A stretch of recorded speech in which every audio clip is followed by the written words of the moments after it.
The document arrived at 0600 station time, delivered by a drone that appeared out of nowhere and then disappeared just as fast. Director Asha Ven was on her second cup of coffee when her assistant knocked on her office door and slid a data pad across her desk without saying a word. Her assistant had a talent for that, delivering bad news quietly, as if the quietness would make the news smaller. The data pad glowed softly. Asha picked it up. She read the first paragraph. Then she put her coffee down. Then she read the first paragraph again. It was a declaration of war, not the kind she had ever imagined. Not a broadcast over emergency channels, not a flash of light outside the station windows, not the screech of proximity alarms. It was a document, 17 clauses, headers and subheadings, a footnotes referencing previous agreements she had never heard of. The Vreth seal of honorable engagement, which apparently existed, was stamped in the top right corner, glowing faintly gold against the white background. Clause 1 named the dates of the conflict. Start date, 3 weeks from today. End date, open, pending an acceptable losses threshold defined in Clause 11. Clause 3 specified the engagement coordinates, a stretch of dead space called Grid 7, 40 million kilometers from the nearest inhabited body. Clause 9 listed protected infrastructure. Clause 14 outlined ceasefire communication protocols. Clause 17 was an appendix of definitions. There was a table of contents. The declaration of war had a table of contents. Asha read it twice, front to back. She sat very still when she was done. Outside her window, Kepler 7 station hummed its normal hum. Cargo drones crossing the dock, shift workers heading to the lower levels. A child running down the corridor outside, chased by another child, both of them laughing about something that had nothing to do with any of this. She picked up her communicator. "Get me Admiral Carr," she said. "I don't care what time it is at Fleet Command." Admiral Jonah Carr read the document at 0900 Earth Standard Time, in an office that smelled of old coffee and the particular kind of tiredness that comes from 30 years of solving problems no one else wanted to look at. He read it once, passed it to his legal team. His legal team read it and passed it to the xenolinguist. The xenolinguist confirmed that the document was exactly what it appeared to be, a formal, carefully structured, cross-referenced declaration of war from a species called the Vreth Dominion, who had apparently been running their wars this way for 6,000 years and saw no reason to change. The lead xenolinguist, Dr. Priya Mehta, put the file down and looked at Carr across the conference table. "They're telling us exactly where they want to fight," she said. "I see that. And when? Yes. And what they won't hit. Mm-hmm." There was a pause in the room.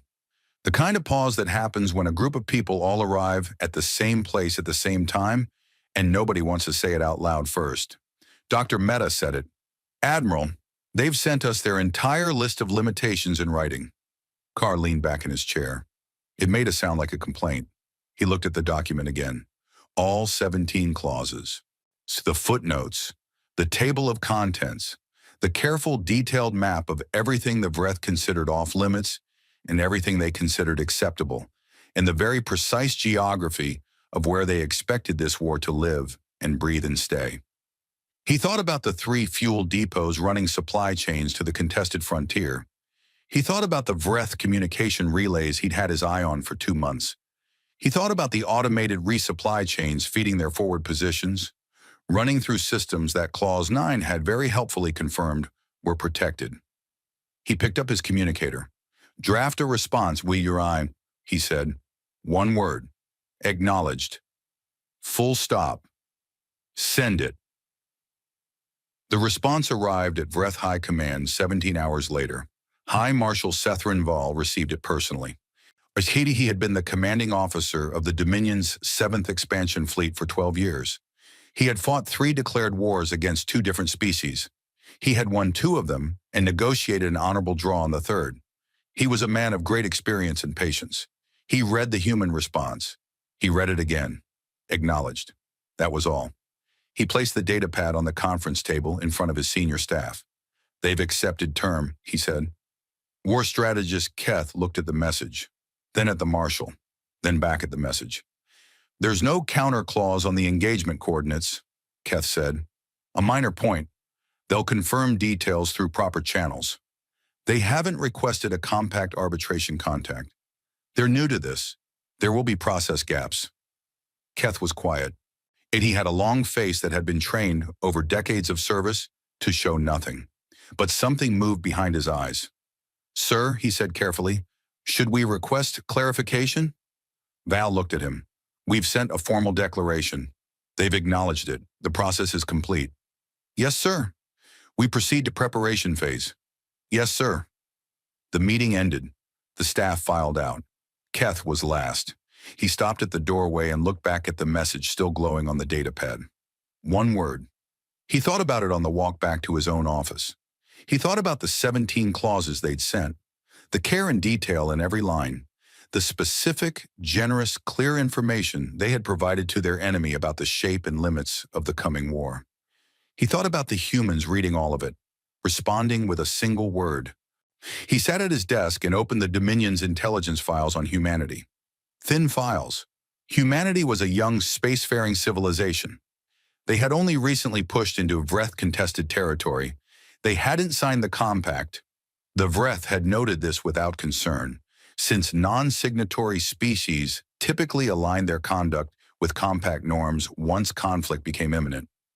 It was simply what civilized species did. Keth scrolled through what they had. Population data, expansion records, economic structure. He found the military history section. It was bigger than he expected. He opened it. He read for 20 minutes. Then he closed it. He opened it again and read for another hour. When he was done, he sat very still in his chair and looked at the wall across from him. The wall was gray and said nothing helpful. Keth had a habit of writing notes when something bothered him. Private notes kept separate from official records. He opened his personal log and typed 3 words. "We should ask."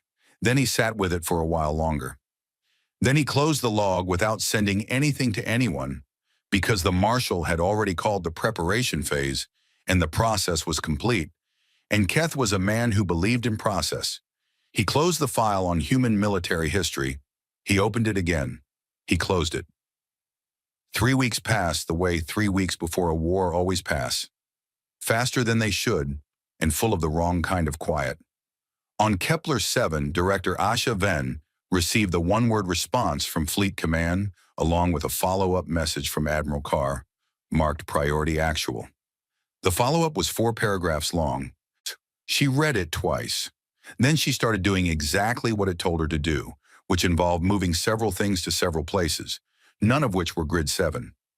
On the Vreth Fleet flagship, High Marshal Val watched his forces come together with the satisfaction of a man who has done something complicated very well. His fleet was beautiful in formation, precise, every ship in its correct position, every weapon system set to the parameters allowed under Clause 6. Every commander briefed on the engagement rules and the ceasefire protocols, and the long list of infrastructure they would not touch. They were ready. They moved toward Grid 7 on schedule, at the right time, with the full strength of a civilization that had turned war into something close to ceremony. On the morning the Vreth fleet reached Grid 7, High Fleet Scholar Orith Vaughn was sitting in his study aboard the command vessel, reviewing the compact commentary he'd been asked to prepare for the post-conflict legal team. Orith was not a fighting man. He was, by training and by nature, a scholar. He had spent 40 years studying the laws of war across every compact signatory, how they developed, how they held, how they failed, and how they were repaired. He had been assigned to this fleet because conflicts with non-signatories required documentation, and documentation required someone who understood what was being documented. He was a careful man. He noticed things others did not bother to look for, which was why, at 700, when the fleet reached Grid 7 and held formation and waited, Orith looked up from his notes and checked the long-range scans. He checked them again. He flagged his assistant. "Run the scan on full range," he said. "Already running, Scholar. Full range, full spectrum." And his assistant was a young man named Vel, who had never seen combat and still had the look of someone who believed things would make sense if you looked at them carefully enough. "Nothing, sir," Vel said. "Nothing. No human vessels in grid range. No human vessels in adjacent sectors." Orith stood up slowly. He walked to the scan display. He looked at it the way a man looks at a door that should be locked and isn't. "Where are they?" he said, not to Vel, not to anyone, just out loud into the quiet, a question placed in the air and left there. The fleet held formation for 6 hours. The humans did not come. Orith went back to his desk. He picked up his notes on compact commentary. Harry set them back down. He opened the intelligence file on humanity, the same thin file Keth had opened 3 weeks earlier, and began with the slow attention of a man who suspects he has missed something important to read. He got 40 minutes in before his communicator sounded. Emergency channel. Reports coming in from the frontier. Vreth Fuel Depot in Sector 9, hit. Systems down. Vreth Communication Relay at Point Heron, destroyed. Vreth Resupply Chain feeding Forward Base 3, disrupted. Forward Base 2, dark. Orith sat with the reports spread across his desk and did not move for a long time. He read them in order. Sector 9, Point Heron, Forward Base 3, Forward Base 2. Every single target was listed in Clause 9, every single one. Protected infrastructure, non-combatant supply systems. Exempt from engagement under the terms of the compact that the humans had not signed, had not been asked to sign, and had apparently never read. He opened the intelligence file again. He started over from the beginning. This time he read all the way to the end. That night, in his private log, Orith Vaughn wrote 4 sentences. I have been studying the laws of war for 40 years. I have assumed, without ever examining the assumption, that those laws describe something universal. I am no longer certain this is true. I am going to need to think about this carefully. He saved the log, closed it, sat in the dark for a while. Outside the viewport, Grid 7 floated empty and untouched and completely irrelevant, exactly as the humans had decided it would be. The reports kept coming. Orith Vaughn read them one by one, out in the order they arrived, which was also the order in which things had stopped working across 4 Vreth-controlled sectors. He spread them across his desk like a man laying out a puzzle he didn't want to finish. Sector 9 Fuel Depot, offline. 60% of the fuel reserve destroyed in a strike so fast the automated defense systems hadn't finished cycling when it was already over. Point Heron Communication Relay, gone. Not damaged, gone. The human strike team had removed it with a kind of clean precision that suggested they had spent a great deal of time thinking about exactly where to hit it and in what order. Forward Base 3, running on reserve power. Maybe 3 weeks before the base commander would have to make uncomfortable decisions about what to keep running and what to turn off. Forward Base 2, dark, no signal. When no response to hails. 42 personnel. Orith read that last line twice. He flagged his assistant. Vel, Forward Base 2, 42 personnel. Vel was already checking. Forward Base 2 had been evacuated 4 days prior, sir, per standard compact protocol during declared conflict periods. The base was empty. Orith nodded slowly. He hadn't known that. He checked the compact. Clause 14. Yes, there it was. Non-combatant personnel were to be evacuated from forward positions within 72 hours of a declaration receipt. The humans had sent no acknowledgement of this clause.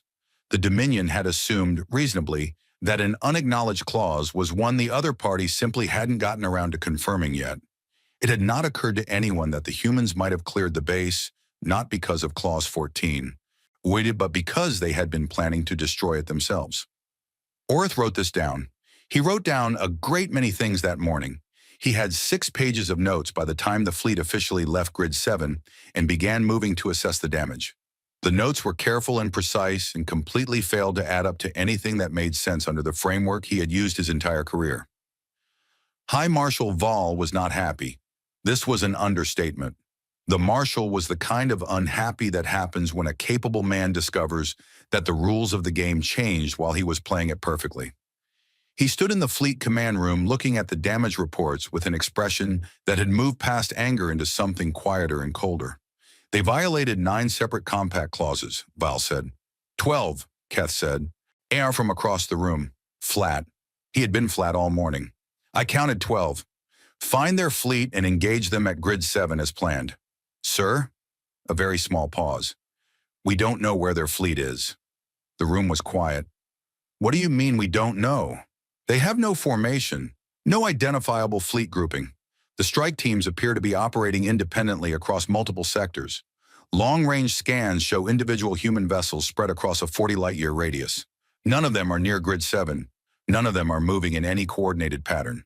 A longer pause. That's not how a fleet operates, Vale said. No, sir. That's not how anything operates. Keth said nothing. Orth, sitting in the corner with his notes, here thought, that's how a species operates when it has been fighting wars for 10,000 years, and no one told it there was supposed to be a different way.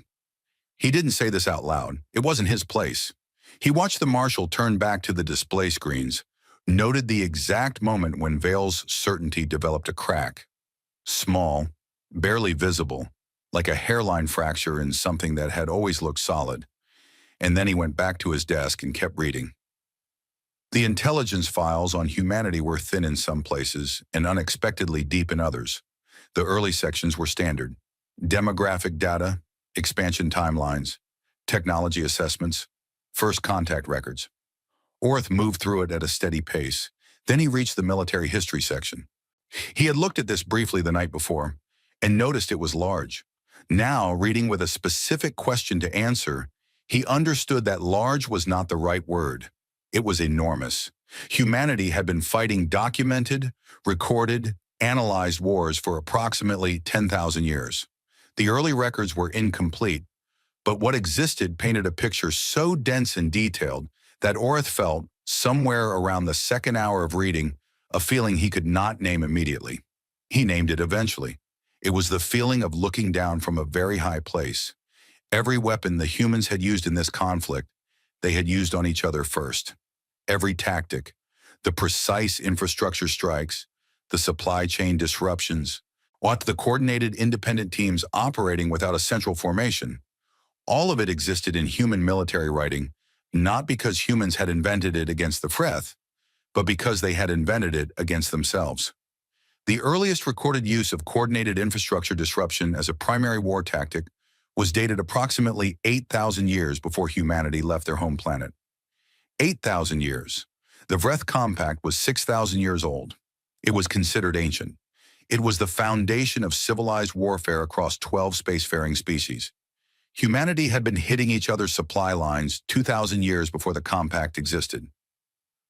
Orth had requested the intercepted communication logs from the human strike teams, and he had hoped to find strategy, a deliberate decision to violate Compact terms as a calculated move, something he could document, something that fit into an existing framework. The logs were ordinary. Team 7, Sector 9, depot hit, primary target down, heading back to rally point. Hendricks wants to know if we're doing hot food tonight or rations again. Team 4, Point Heron. Relay gone, clean exit, 3 minutes under schedule. Good work. Does anyone know if the medic cleared Russo for duty? She's been grounded a week. Team 11, Forward Base 2. Base confirmed empty. It was already clear when we got there. Moving to secondary target. Martinez keeps asking about leave rotation. I said I'd pass it up.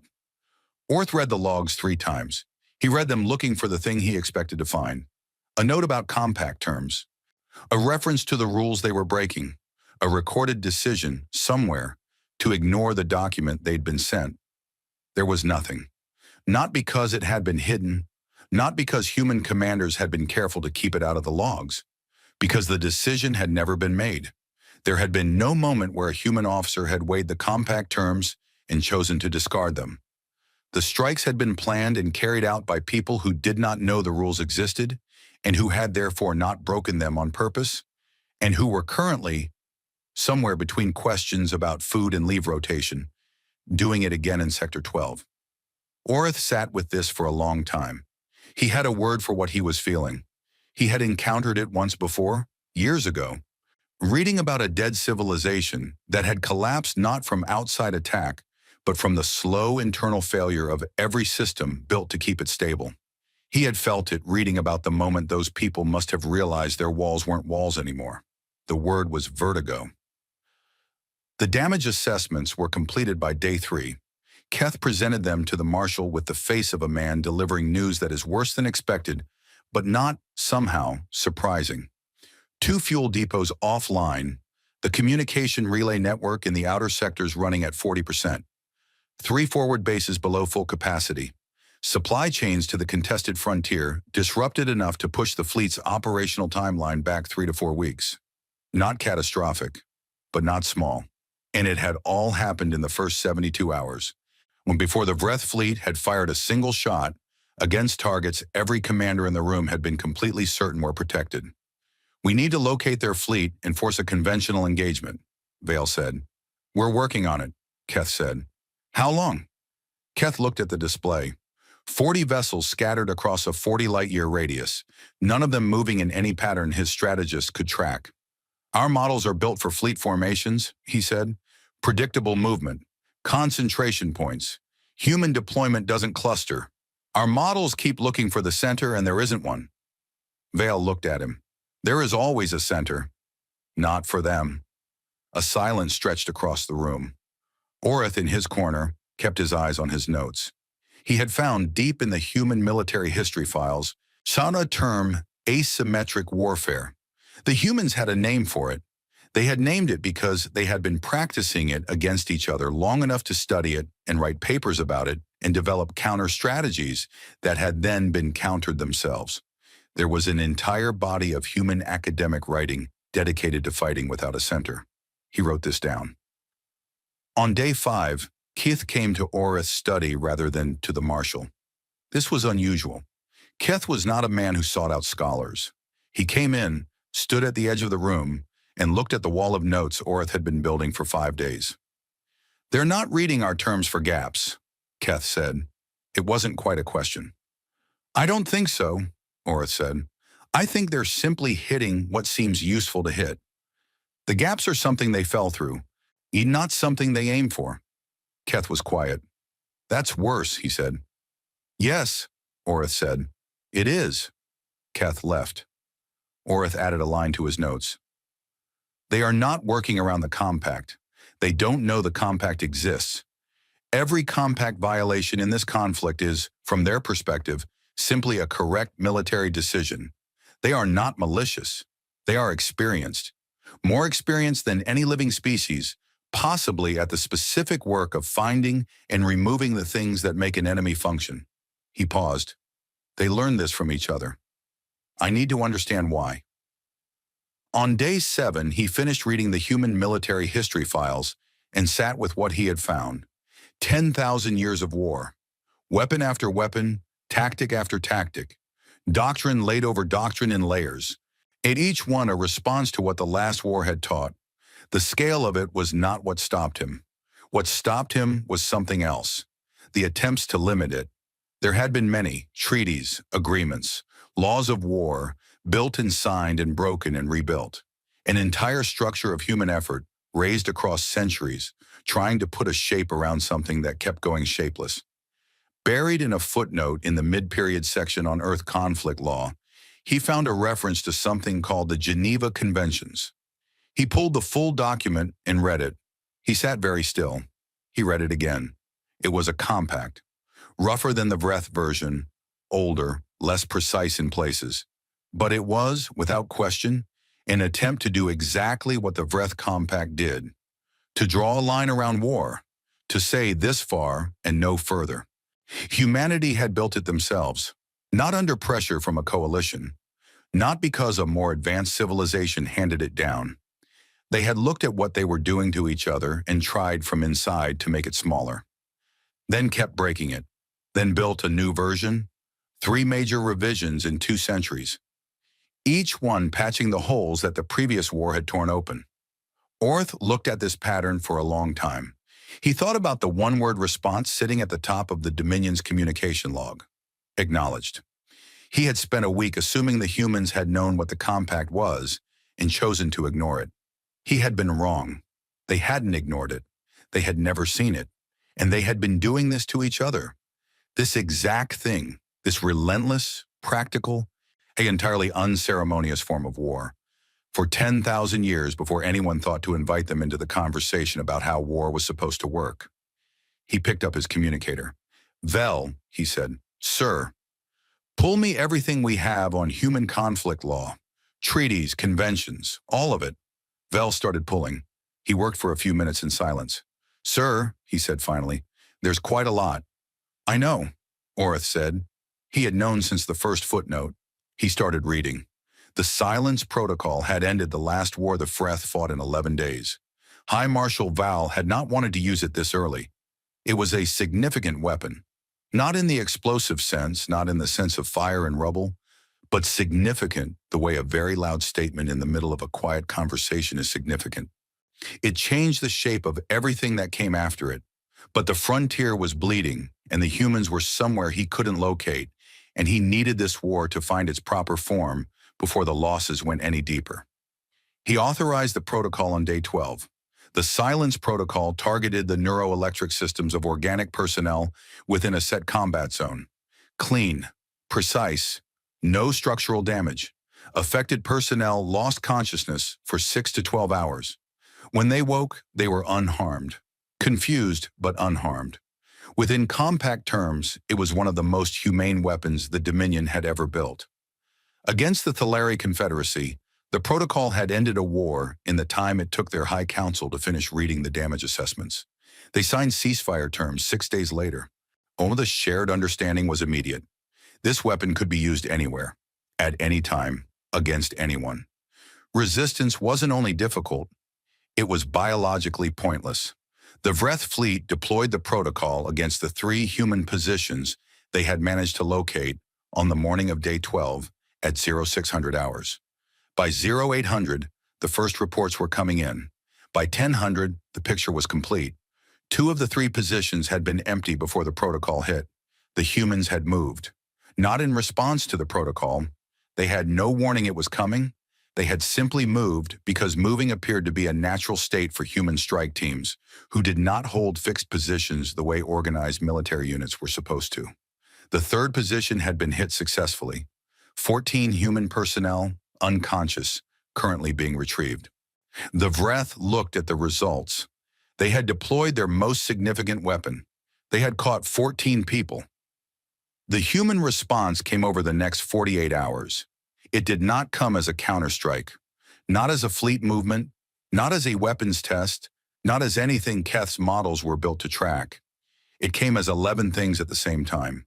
1, 3 Vreth economic agreements in neutral space received information packages containing detailed records of Vreth military spending in the conflict zone, cross-referenced with Dominion civilian infrastructure budgets. The packages reached Vreth colony world news networks at the same moment. 2, supply routes feeding the Vreth forward positions received contamination traces in their automated cargo streams. Non-lethal, but detectable enough to require full decontamination, holds on 17 separate cargo vessels, each delayed by 11 days. 3, 4 Vreth outpost commanders received communication packages that appeared to come from Dominion High Command, containing orders that contradicted each other. 2 commanders attempted to follow the orders before the forgeries were discovered. One of them moved his entire unit to the wrong sector. 4 through 11. Orith stopped tracking specific incidents and started writing categories. He wrote for 3 hours, 12 pages of notes, cross-references, and a growing list of what the humans were doing that he recognized. Not from Freth military doctrine, but from the human conflict literature he had been reading for the past week. Psychological warfare, economic disruption, Ahmad disinformation operations, supply contamination, false flag communication. Each tactic had its own name in human military writing, its own history, its own body of academic work studying when it worked, when it didn't, and how to defend against it. The Vreth had never developed counters to any of them because the compact prohibited them, and every compact signatory had simply not used them. And so there was nothing to defend against, because there had never been a need. Orith looked at his 12 pages. He set them down. He thought about Keith saying, 11 days ago, "They're reading our terms for gaps." He had said he didn't think that was right. He was revising his opinion. The 14 captured human personnel were processed through standard compact prisoner protocol. They were housed in the medical wing, fed, were given access to personal communication channels, and treated exactly as Clause 13 required. One of them was Captain Dara Salas. Orth had asked for the interview himself. The marshal had agreed, not because he expected strategic value, but because Orth had been sitting in the corner of every command meeting for 2 weeks writing notes and saying nothing, and Vol had decided it was time to find out what was in those notes.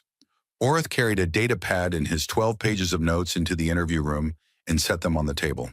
He also carried the particular feeling of a man who is about to ask a question he isn't entirely sure he wants answered. Solace was sitting at the table eating from a tray. She looked up when he came in. She was a small woman with a weathered face, the kind of face that had spent a lot of time in places where comfort was not the priority. Alert. Showing nothing she hadn't chosen to show. Orth sat down across from her. She waited. Captain Solis, he said. My name is Orth Vaughn. I'm the Dominion's fleet scholar on conflict law. I'd like to ask you some questions. Okay, she said. Not tactical questions. I want to be clear about that. I'm not here for military intelligence. She looked at him steadily. Okay. I want to ask you about the compact. Something shifted in her face. Very slightly. A small adjustment behind the eyes. What compact? She said. Orth placed the data pad on the table. He had loaded the full compact document. All 17 clauses, all footnotes, all appendices. He slid it across. She picked it up. He read it. He watched her read. She took her time. She was reading carefully, not skimming. She set it back down. Where did this come from? She said. It is the Pan-Galactic Compact on Honorable Conflict, signed by 12 spacefaring civilizations, including the Vreth Dominion, approximately 600 years ago. Every signatory has used it to govern armed conflict since its creation. Solace looked at the data pad again, then at him. We don't have this, she said. You were not invited to sign it, Orth said. You were a pre-contact civilization at the time it was drafted. But it was assumed when you achieved spacefaring status that you would naturally align your conduct with compact norms. Solace was quiet for a moment. Who assumed that? We did, Orth said. All of us. She didn't say anything to that. Orth looked at his notes. He had been building toward this question for 2 weeks, and he wanted to ask it the right way. Captain, during this conflict, your forces struck fuel infrastructure listed under Clause 9 as protected. Communication infrastructure protected under Clause 7. You deployed disinformation against military command structures. Clause 4 covers this explicitly. You contaminated supply networks under Clause 8's protection. I didn't know any of those clauses existed, Solace said. The room was quiet.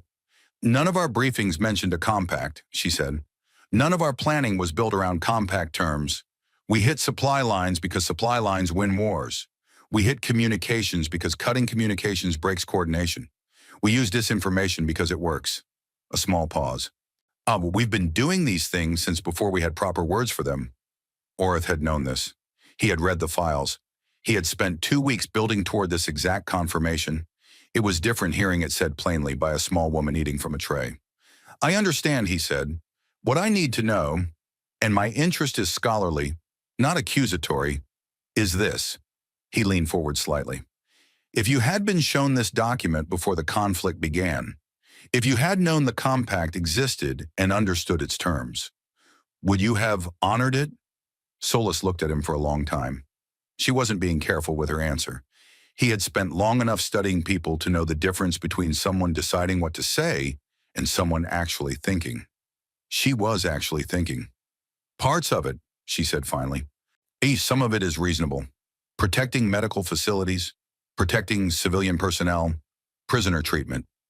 She tapped the data pad. Some of it's fine. A pause. Some of it, she said, reads like it was written by people who wanted war to be safe for the people who started it. Orth said nothing. Clause 9, she said. You've listed your entire supply infrastructure as protected. That's not protecting civilians. That's protecting your ability to keep fighting. That's protecting the war itself. She met his eyes. Someone wrote that clause and called it humanitarian. Orth looked down at his notes.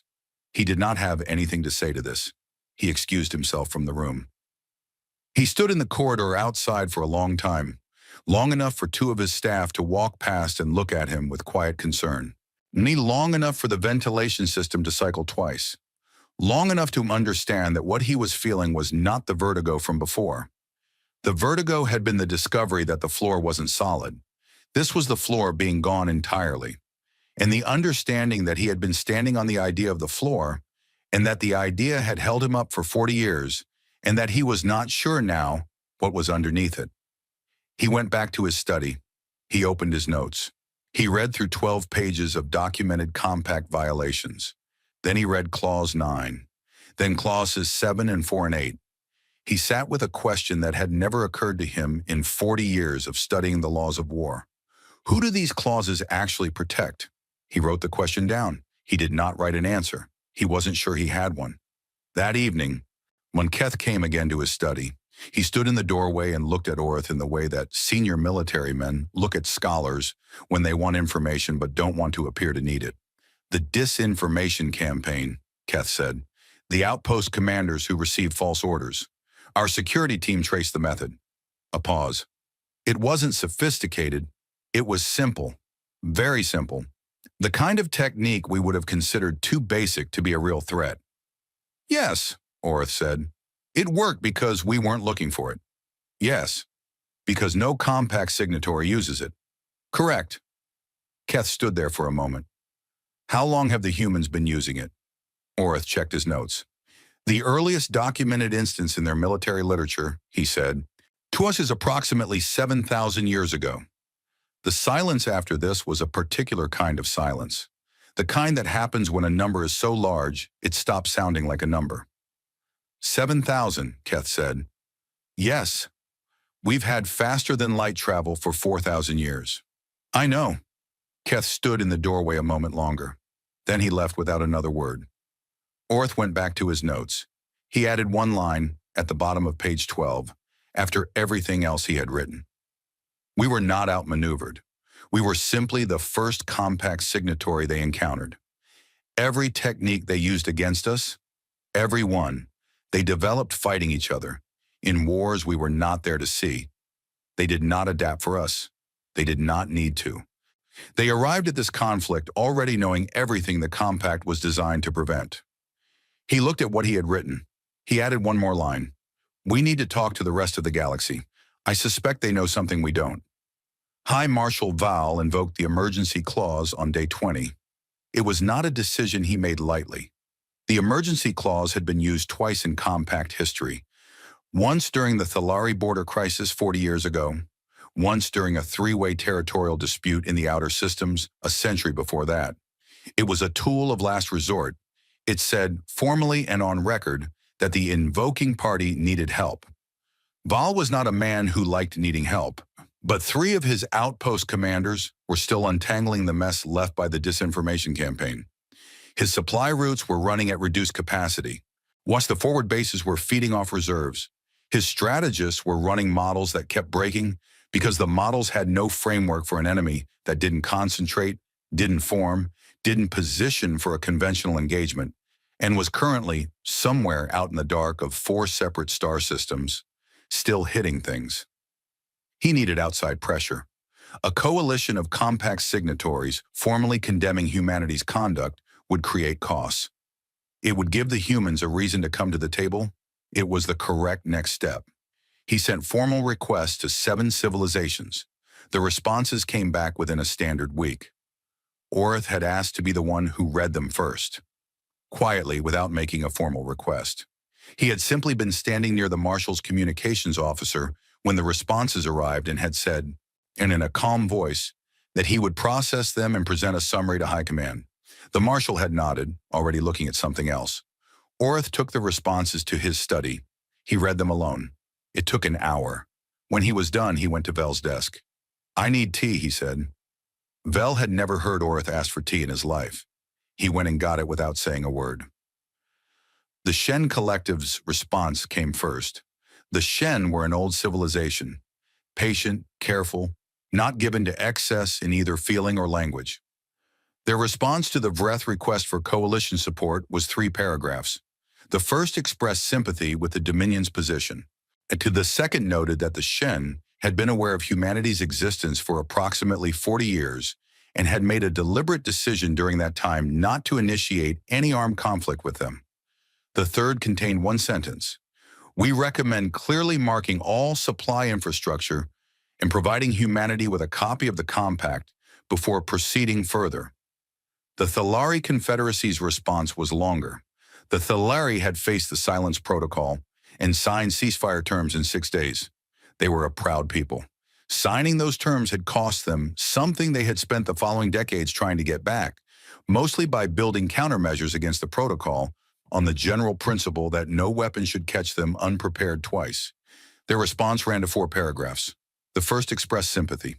The second noted that the Thalari had, on 3 separate occasions over 40 years, seriously considered initiating contact and potential conflict with the human expansion zone. On each occasion, they had commissioned a strategic modeling review. The third summarized what those reviews had found: asymmetric response capacity that scaled without a clear ceiling, no measurable susceptibility to conventional deterrence, operational tempo that did not slow under pressure in the ways other species' militaries slowed. The third review, submitted 11 years ago, had included a summary recommendation: "We advise diplomatic resolution as the only strategically sound path forward." The fourth paragraph was a single sentence: "We hope this information is useful."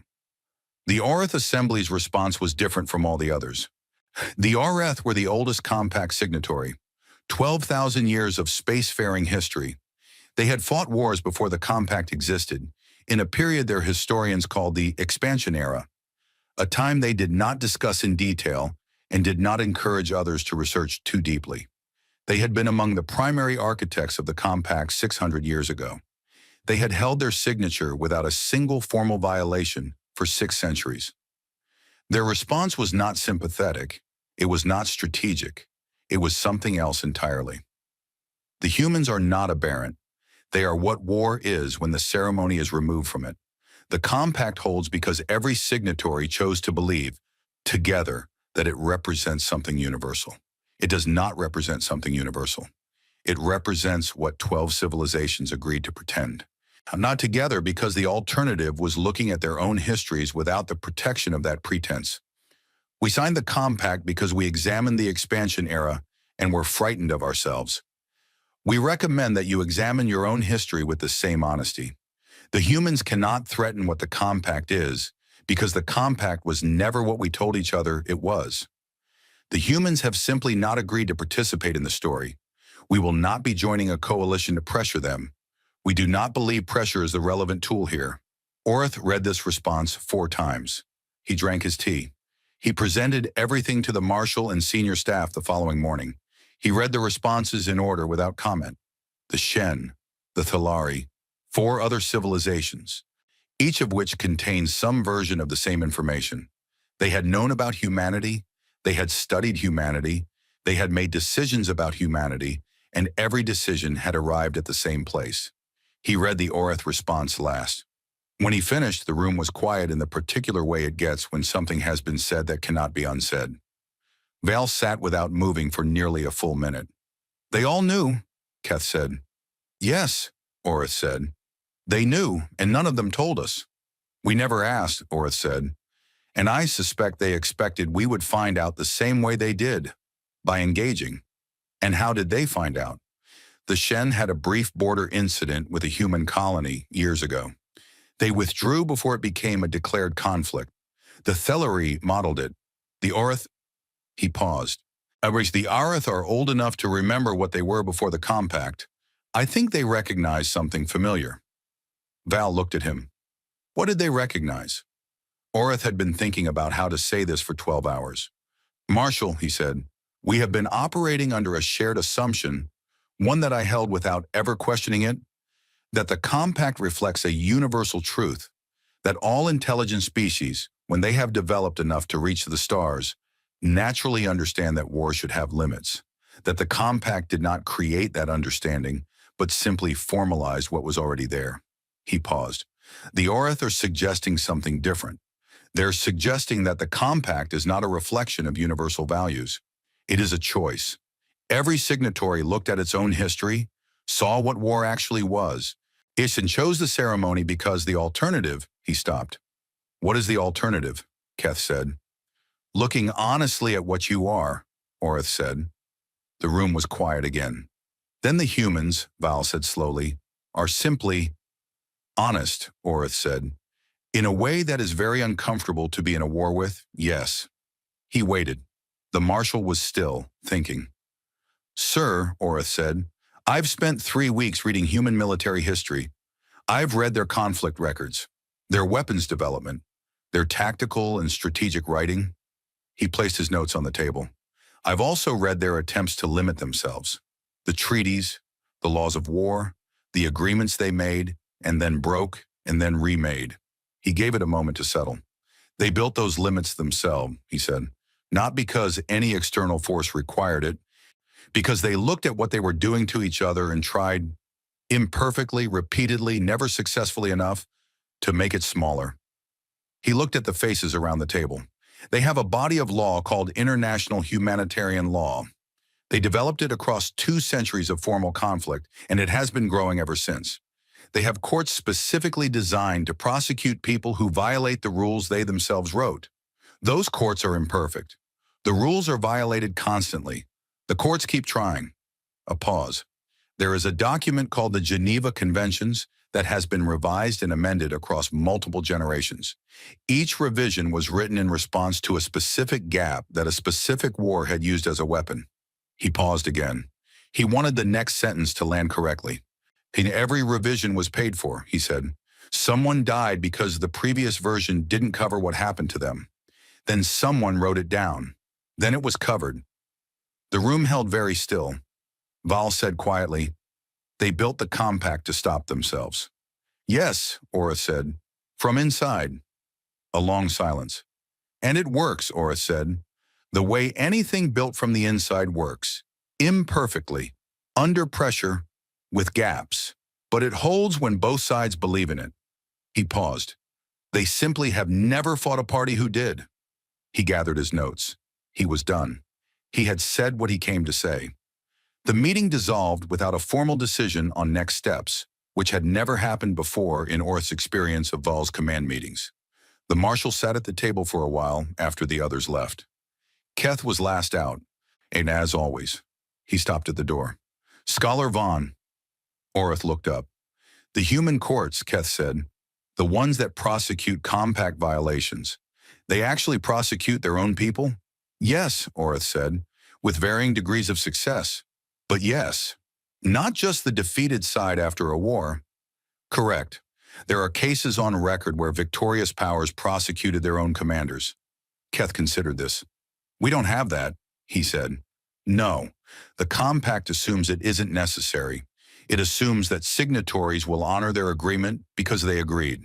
And when they don't, Keth said, there's no mechanism. There's formal censure, diplomatic pressure. The other signatories can...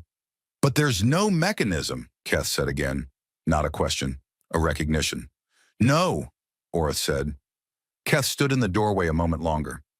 The humans built the mechanism, he said, because they knew they'd need it. Yes, because they had already been through the version without it. Yes, Keth nodded, once, slowly, the nod of a man who has found the answer to a question he didn't want to ask. He left. Orith sat alone in the conference room. The Orith response was still open on his data pad. The compact was never what we told each other it was. The humans have simply not agreed to participate in the story. He read it one more time. He thought about the Geneva Conventions. 3 major revisions, each one written in the blood of the gap the previous version hadn't covered. Imperfect. Ongoing. Built not from the belief that it would work perfectly, but from the refusal to stop trying. He thought about Captain Solace in the interview room saying, some of it reads like it was written to make war safe for the people who started it. He thought about Clause 9. He thought about the 40 years he had spent admiring the clean architecture of the compact, the elegance of it, the precision, the way it all fit together. And he thought about how much of that elegance came from the fact that it had never had to wrestle with what the humans had been wrestling with for 10,000 years. The compact was elegant partly because it had been written by civilizations that agreed with each other before they started writing. The humans had written their laws in the middle of the disagreement. That was the difference. Not that humanity was more violent, or more dangerous, or more honest in some simple way.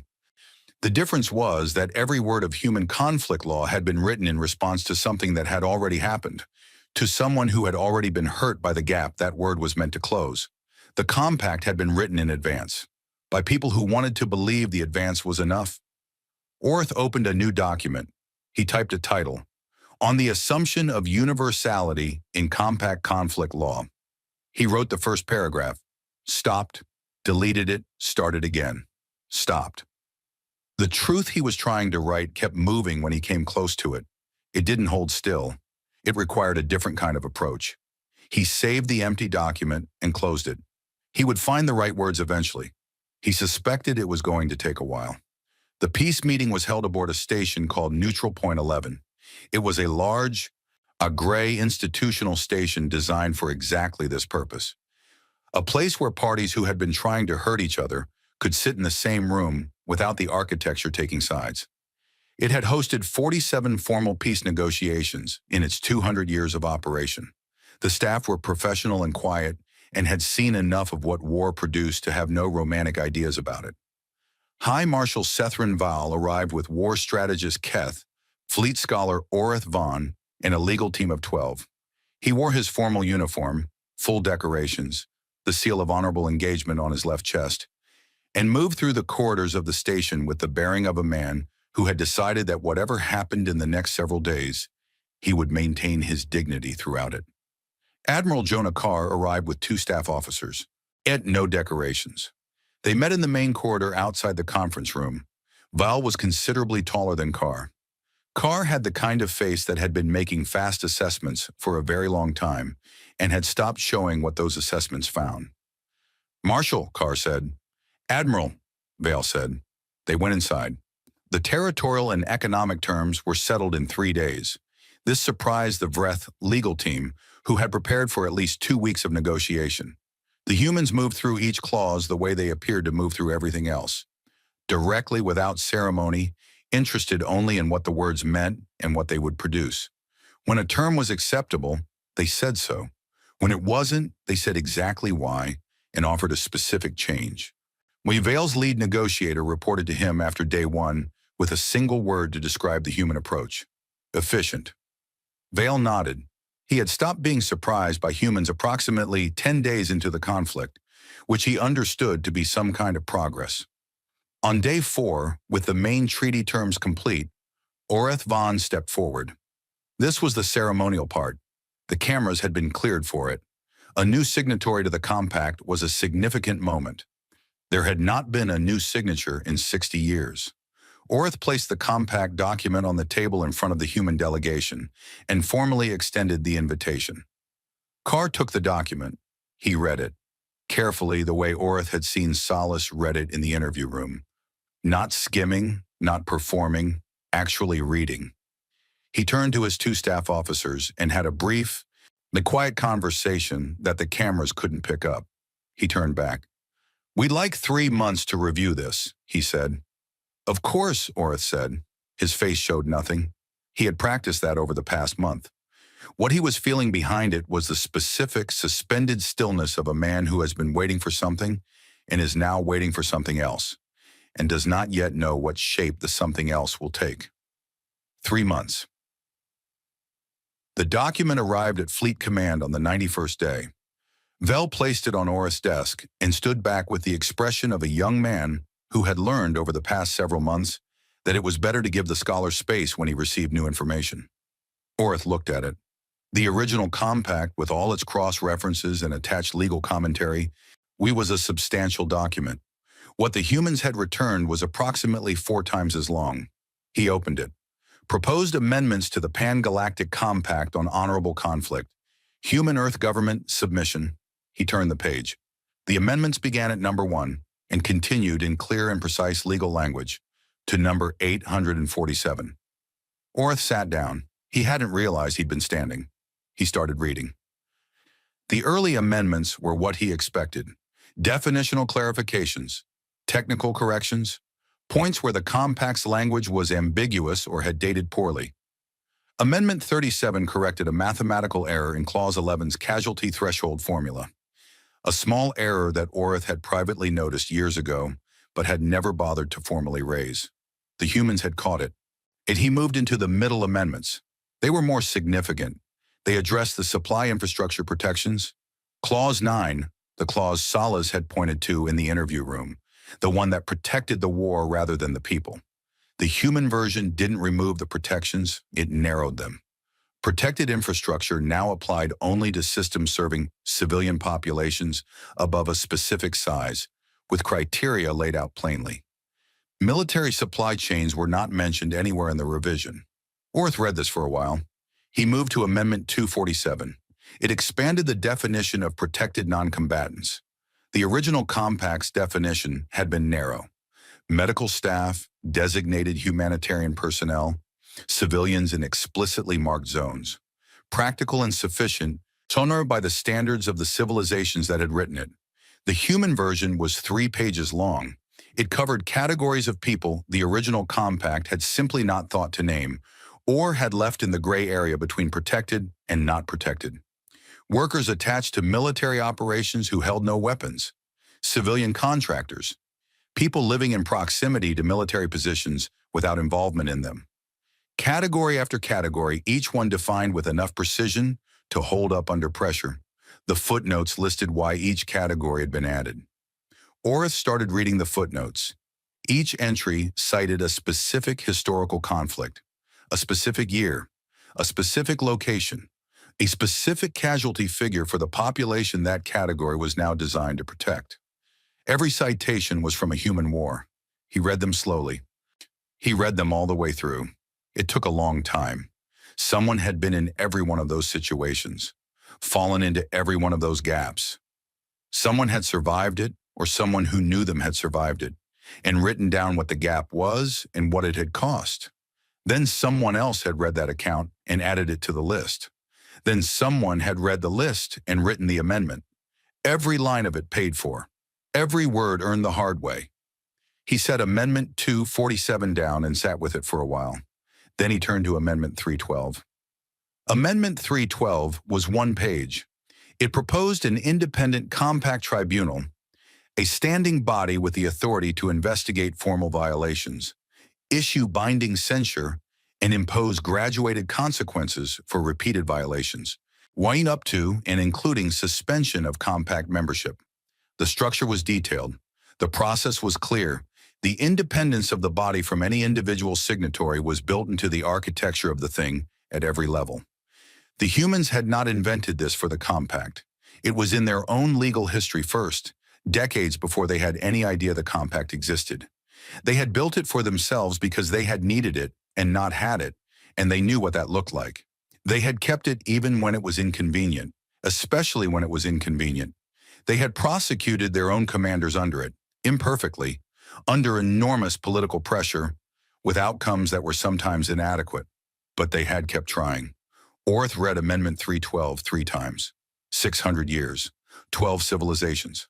No enforcement mechanism, because agreement was assumed to be enough. The humans were proposing in 1 page to fix that, not because they were idealists, because they were the opposite of idealists, because they had the specific, detailed, bloody record of what happened without it. He closed the document. He opened his own draft, the scholarly paper he had been trying to write for 3 months, the one that kept moving when he came close to the truth of it. He wrote for 4 hours without stopping. The formal signing was scheduled for the following month. The night before, Orth was in his quarters on Neutral Point 11 when a message arrived from Admiral Carr's office requesting a private meeting. That evening, if convenient. He sent back that it was. Carr arrived alone. He carried a dark bottle, which he placed on the table without introduction. "Human whiskey," he said. "I was told your people can tolerate it." "Our physiology is compatible, yes," Orth said. Carr poured 2 glasses. He sat. He had the look of a man who had been doing something difficult for a long time and was prepared to keep doing it as long as was needed. Orth sat across from him. They drank. The whiskey was smoky and sharp in a way that wasn't unpleasant, just entirely unlike anything Orth had tasted before. 847 amendments, Orth said. We had a lot to say, Carr said. Amendment 247. Carr looked at his glass. The footnotes, Orth said. Someone built that list. A lot of someone's, Carr said. Over a long time. He turned the glass in his hands. Every time the gap got used as a weapon, somebody wrote it down. Said never again. Added it to the list. A pause. Didn't always work. Kept adding to the list anyway. Orth had been carrying his question for months. He had been building toward this conversation across 12 pages of notes and 3 months of trying to write a paper that kept refusing to hold still. He asked it. Your species built the laws of war yourselves, from inside, but you've been violating them since the day you wrote them. Conflicts continue. Violations continue. He paused. Why? If you know what the laws are for, if you wrote them because you understood the cost, why does it keep happening? Carr looked at him. Not right away. He looked at his glass first, then at the small viewport and the stars on the other side of it, then at Orth. Because the alternative, he said, Wesh was looking at what we are and deciding we were fine with it. He set the glass down. We're not fine with it. We've never been fine with it. That's why we kept writing it down. Every generation, every war, kept trying to build a better fence. He paused. We fight like there isn't one until we're done. Then we look at what we did and we feel genuinely terrible about it, and we try to make sure the next fence is a little higher. Orth looked at him. Amendment 312, he said. The tribunal. Among other things, you built the enforcement mechanism because you knew you would need it. We built it because we needed it and not had it. We knew what that looked like. Marshal Vale agreed to it in principle, Orth said. He found it reasonable. Good. He also found it somewhat humbling. Carr smiled faintly. Not a triumphant smile. The smile of a man who recognizes a feeling from the inside. Yeah, he said. It usually is. They drank. Orth looked out the viewport at the dark between the stars. He thought about the 40 years he had spent studying the compact, the elegance of it, the precision, the way every clause fit neatly against the others. He had loved it the way a person loves a well-built structure, not for what it was made of, but for how it held together. He thought about Amendment 247, 3 pages of people the original compact hadn't thought to name. He thought about Amendment 312, 1 page of mechanism built from the memory of not having it. He thought about Captain Solace in the interview room saying, violation of what? Admiral, he said. Carr looked at him. Do you think it will work? The tribunal, the enforcement mechanism, the amended compact. Carr was quiet for a moment, genuinely thinking the way Solis had genuinely thought. No, he said. Orth looked at him. Not perfectly, Carr said. Nothing works perfectly, but it'll work better than nothing. And every time it fails, we'll write down how it failed and why, and we'll try to fix it. He paused. That's kind of the whole thing. Orth sat with this. He understood it. He thought he had been moving toward understanding it for months, but hearing it said plainly settled something that had been unsettled since the first night at Grid 7, when he had sat in the dark and written 4 sentences in his private log about universal laws and whether such a thing existed. Not perfection, not a clean structure that solved the problem forever. A process. Imperfect, ongoing, paid for in the specific currency of failure, and trying again and failing differently, and still trying. The Vreth had built the compact 600 years ago and told each other it was the answer. The humans were proposing, in 847 amendments, that the answer wasn't a destination. Maybe it was just the walking. The signing took place the following morning. Orth stood at the back of the room and watched Admiral Carr add the human signature to the compact, below the 11 signatures that had been there for 6 centuries. The cameras recorded it. The arbitration staff documented it. The official record would note it as a historic moment. The first new compact signatory in 60 years, achieved in the aftermath of an armed conflict that had lasted 41 days. What the official record would not note, because official records don't capture such things, was the expression on Carr's face when he signed. Not pride, not satisfaction. Something quieter. Something that looked like a person adding their name to a list they know is imperfect, knowing it needs to be longer, knowing the longer it gets, the more chance it has of holding. Val shook Carr's hand. Keth stood at the side of the room with his long face showing nothing, watching everything. Orth watched too, and thought about the footnotes in Amendment 247, and about the 6,000 years the compact had held without an enforcement mechanism, and about the single word that had started all of this. Acknowledged. One word. And underneath it, unwritten. On the entire shape of what was coming. Not because the humans had planned it that way, but because they had been exactly who they were. And who they were was something no one in that room had been prepared for. 11 years later, Orth Van published a scholarly work that would be cited more often than any other document in compact legal scholarship for the following century. It was not his longest work. It was not his most technically complex, but it was the one scholars returned to again and again when they needed to understand the thing that had changed when the humans signed. The conclusion section was 4 paragraphs. The last paragraph read, "We arrived to teach them the rules of war." What we found instead was a species that had invented those rules themselves, from the inside, and out of self-knowledge dark enough to frighten any other civilization into comfortable fictions. We carried the compact like a shield. They carried it like a wound.